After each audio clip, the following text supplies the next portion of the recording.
Hallelujah hallelujah hallelujah hallelujah. യേശുവേ നന്ദി, യേശുവേ നന്ദി, യേശുവേ സ്തോത്രം, യേശുവേ സ്തോത്രം, യേശുവേ ആരാധന, യേശുവേ ആരാധന. പ്രിയപ്പെട്ട സഹോദരങ്ങളെ, വിശുദ്ധ മർക്കോസിന്റെ സുവിശേഷം 4-ാം അധ്യായത്തിന്റെ 24-ാമത്തെ തിരുവചനം. നിങ്ങൾ ശ്രദ്ധിച്ചു കേൾക്കുവിൻ, നിങ്ങൾ അളക്കുന്ന അളവിൽ തന്നെ നിങ്ങൾക്ക് അളന്ന് കിട്ടും, കൂടുതലും ലഭിക്കും. പ്രിയപ്പെട്ട സഹോദരങ്ങളെ, യേശു തൻ്റെ ജനത്തിന് കൊടുക്കുന്ന വളരെ പ്രബോധനപരമായ ഒരു സന്ദേശമാണ് ഈ തിരുവചനത്തിൽ നമ്മൾ ശ്രവിക്കുന്നത്.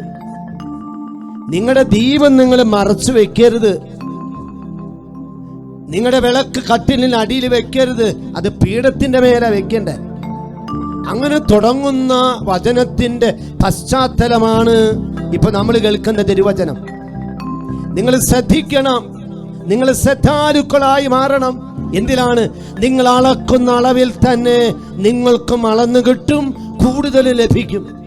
എൻ്റെ പ്രിയപ്പെട്ട സഹോദരങ്ങളെ, നമ്മൾ വെളിച്ചത്തിന്റെ മക്കളായി തീരണമെന്ന് യേശു ശക്തമായി നമ്മളെ ഇന്ന് ഓർമ്മിപ്പിക്കുക. നമ്മുടെ കുടുംബ ജീവിതത്തില്, സമൂഹ ജീവിതത്തില്, എൻ്റെ പ്രിയപ്പെട്ട സഹോദരങ്ങളെ, നമ്മൾ ആരുമാകട്ടെ, നീ ഒരു വീട്ടമ്മയാണോ, നീ ഒരു കുടുംബനാഥനാണോ, നീ ഒരു യുവാവ് യുവതിയാണോ, നീ ഒരു വൈദികനാണോ, ഒരു സന്യസ്തനാണോ, ഒരു സന്യാസിയാണോ, ഒരു സമർപ്പിതയാണോ, എൻ്റെ പ്രിയപ്പെട്ട സഹോദരങ്ങളെ, നമ്മൾ ഓരോരുത്തരും വിളിക്കപ്പെട്ടിരിക്കുന്നത് വെളിച്ചമായി തീരാൻ, നന്മയുള്ള മനുഷ്യരായി മാറാൻ. നീ നന്മ ചെയ്താൽ നിനക്ക് നന്മ തിരിച്ചു കിട്ടും. എന്റെ പ്രിയപ്പെട്ടവരെ, നീ തിന്മ ചെയ്താൽ നിനക്ക് തിന്മയാ തിരിച്ചു കിട്ടുക. അതുകൊണ്ടാണ് യേശു പറഞ്ഞത്, നിങ്ങൾ നിങ്ങളുടെ ശത്രുക്കളെ സ്നേഹിക്കുവിൻ. എന്റെ പ്രിയപ്പെട്ട സഹോദരങ്ങളെ, നന്മയുള്ളവരായി മാറാൻ ഈ 21-ാം നൂറ്റാണ്ടില് നമ്മൾ ജീവിക്കുന്ന ഈ കാലഘട്ടത്തിൽ നമ്മൾ യേശുവിൻ്റെ ചൈതന്യത്താൽ നിറഞ്ഞ് നന്മയുള്ളവരായി മാറാൻ, മറ്റുള്ളവർക്ക് നന്മ കൊടുക്കുന്നവരായി മാറാൻ, മറ്റുള്ളവരെ നന്മയിലേക്ക് നയിക്കുന്നവരായി മാറാൻ കർത്താവ് നമ്മളെ ഓർമ്മിപ്പിക്കുക. അപ്പൊ നമ്മൾ എന്ത് കൊടുത്തോ അത് നമുക്ക് തിരിച്ചു കിട്ടും. നമ്മൾ കർത്താവിന് സ്നേഹം കൊടുത്താൽ കർത്താവിന് സ്നേഹം നമുക്ക് തിരിച്ചു കിട്ടും. തിന്മയുടെ വക്താക്കളായി മാറരുതെന്ന് കർത്താവ് ഇതിലൂടെ നമ്മൾ ഓർമ്മപ്പെടുത്തുക. തിന്മയുടെ വ്യക്തിത്വങ്ങളായി നിങ്ങൾ മാറരുത്, അതിൽ നിന്ന് പിന്തിരിയണം. നന്മയുടെ പ്രതിരൂപങ്ങളായി മാറുവാൻ കർത്താവ് നമ്മളെ ഇന്ന് ശക്തമായി ഓർമ്മിപ്പിക്കുക. കർത്താവായ യേശുവേ, അങ്ങയുടെ ശക്തമായ നാമത്തിൽ ഞങ്ങൾ പ്രാർത്ഥിക്കുന്നു കർത്താവേ. നന്മ ചെയ്യാൻ പറ്റുന്നില്ല കർത്താവേ, നന്മയുടെ മനുഷ്യരാകാൻ പറ്റാത്ത അവസ്ഥ.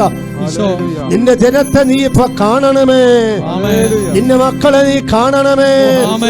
നന്മ ചെയ്യാനോ നന്മ കാണാനോ നന്മ കൊടുക്കാനോ പറ്റാത്ത വിധത്തിൽ തിന്മയിൽപ്പെട്ട്, ബന്ധനത്തിൽപ്പെട്ട്, കെട്ടിൽപ്പെട്ട ഓരോ മകന്റെ മകളുടെ മേലുള്ള സകല കെട്ടുകൾ വീട്ടടിയട്ടെ. സകല മക്കളിൽ നിന്ന് സകല ബന്ധനങ്ങൾ വീട്ടടിഞ്ഞു മാറട്ടെ. തിന്മയുടെ സ്വാധീനം വീട്ടൊടിഞ്ഞു പോകട്ടെ, ഇപ്പോഴും എപ്പോഴും എന്നേക്കും. ആരാധിക്കും പരിശുദ്ധനെ, സന്തോഷത്താൽ സ്വന്തം മക്കൾ ആരാധിക്കുന്നേ. സെറാഫുകൾ ആരാധിക്കും പരിശുദ്ധനെ, സന്തോഷത്താൽ സ്വന്തം മക്കൾ ആരാധിക്കുന്നേ. ബന്ധനമഴിയും കെട്ടുകളഴിയും ആരാധനയെങ്കിൽ, കോട്ടകൾ തകരും ബാധകൾ ഒഴിയും ആരാധനയെങ്കിൽ.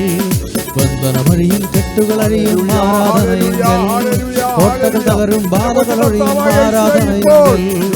ആരാധിക്കുന്നേ, ഞങ്ങൾ ആരാധിക്കുന്നേ, ആത്മനാഥമേശുവിനെ ആരാധിക്കുന്നേ. ആരാധിക്കുന്നേ, ഞങ്ങൾ ആരാധിക്കുന്നേ, ആത്മാവിലും ശക്തിയിലും ആരാധിക്കുന്നേ. ആരാധിക്കുന്നേ, ഞങ്ങൾ ആരാധിക്കുന്നേ, ആത്മനാഥമേശുവിനെ ആരാധിക്കുന്നേ. ആരാധിക്കുന്നേ, ഞങ്ങൾ ആരാധിക്കുന്നേ, ആത്മാവിലും സത്യത്തിലും ആരാധിക്കുന്നേ ആത്മാവിലും സത്യത്തിലും സമാധാനം നൽകണമേ കർത്താവേ. ഇപ്പോൾ സൗഖ്യം നൽകണമേ കർത്താവേ.